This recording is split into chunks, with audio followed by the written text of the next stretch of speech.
One of the developments of this week, and I don't know if he did it on Friday, because Friday tends to be the day that you release things that you don't want people to talk about. But Democrats in Washington, D.C., of course, are doing everything in their power to acquire more power. They're not only looking to take away the state's ability to run their own elections through H.R. 1 and S.R. 1, which are known affectionately as the Corrupt Politicians Act, but they are looking to take over the Supreme Court by expanding its size. Today, the president took the first step toward doing that. President Biden issued an executive order to establish the Presidential Commission on the Supreme Court of the United States. And that's the official title. And this is going to look into, quote, the merits and legality of particular reform proposals for the court, including the court's role, the court's length of service, and the size of the court. Now, we are expecting Carrie Severino from the Judicial Crisis Network to be joining us momentarily. We're still trying to get her. But to set up this conversation, the things that this is going to look at, this commission that President Biden is creating is going to look at the court's role, the justice's length of service, and the size of the court. And they have compiled, I think the number is not more than 36 members of this commission. So it sounds like that's flexible. He actually, in the statement today, released a number of commissioners. I didn't actually count the number of them, but there is more than a dozen for sure. It is co-chaired by Bob Bauer, who is a professor of practice and distinguished scholar in residence at New York University School of Law. I don't actually know Mr. Bauer, but the fact that he teaches at NYU Law School is probably not a great sign, generally, how that works. And the other co-chair is Yale Law School professor Christina Rodriguez. Again, I don't know Professor Rodriguez, but the fact that she teaches at Yale Law School kind of worries me, just generally because of who they're producing. But again, I should give them the benefit of the doubt and let them prove themselves one way or another. But the nature of this commission, where this is coming from, of course, because we all know that the Trump administration, one of the great accomplishments from many people's perspective, and certainly mine, and was the Supreme Court. And in fact, that was, in my opinion, the reason President Trump was elected was because of the promises that he made on the Supreme Court and what he was going to do. And it looks like we now have Carrie Severino from the Judicial Crisis Network with us to talk to us about this executive order from President Biden today. Carrie, do we have you? We've got me. We've got you. Wonderful. Welcome to Washington Watch. And so about this executive order, did you know that this was coming? Were you expecting this? Yeah, well, President Biden has, even before the election, been forecasted that he wants to start this commission. Remember, he refused to tell Americans what he would do in terms of court packing.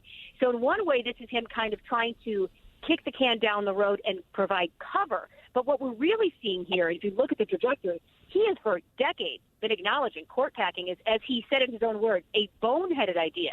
And it's, no surprise he thinks so, because everyone from Bernie Sanders to Ruth Bader Ginsburg to now Justice Breyer, another liberal in the Supreme Court, says it's a horrible idea.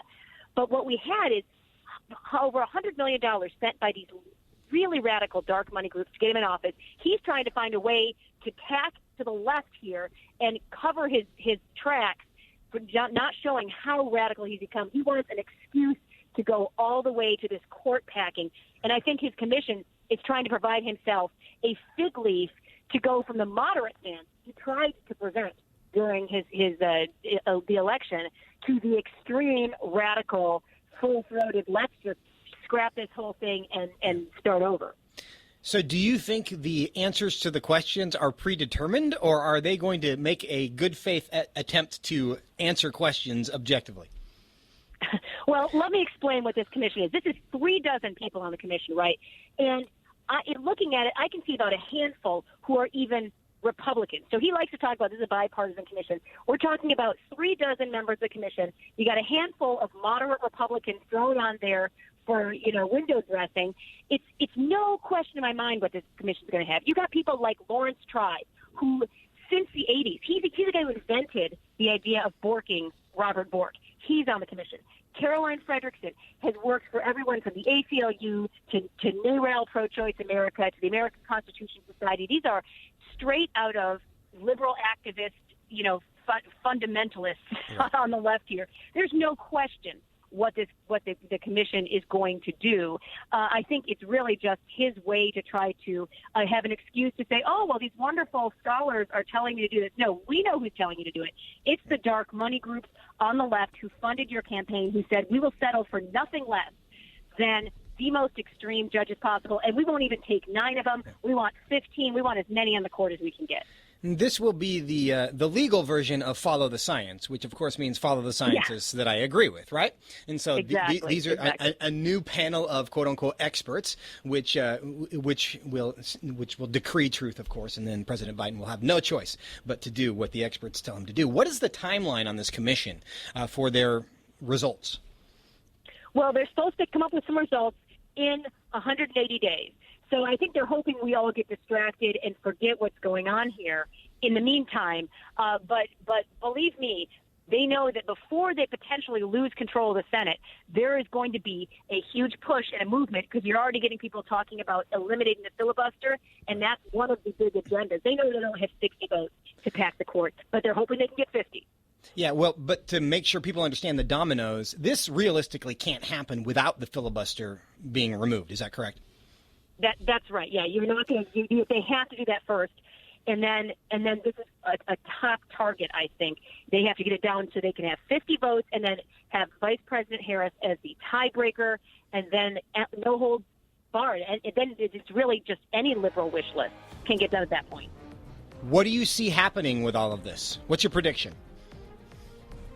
So I see the commission comes back and gives a result that gives the president, he'll just say, oh, look, a bipartisan group, again, a heavily, dramatically tilted bipartisan group says, let's move ahead with this. And he'll play moderate while doing the most aggressive thing to the left of Bernie Sanders, to the left of Ginsburg, that he can come up with, packing the court. And that would radicalize the court beyond what anything I can imagine. And that would be a real problem for a country where you want the court to be a check on making sure the Constitution is followed. That's right. Carrie Severino, Judicial Crisis Network, thank you so much for joining us today. Appreciate it very much.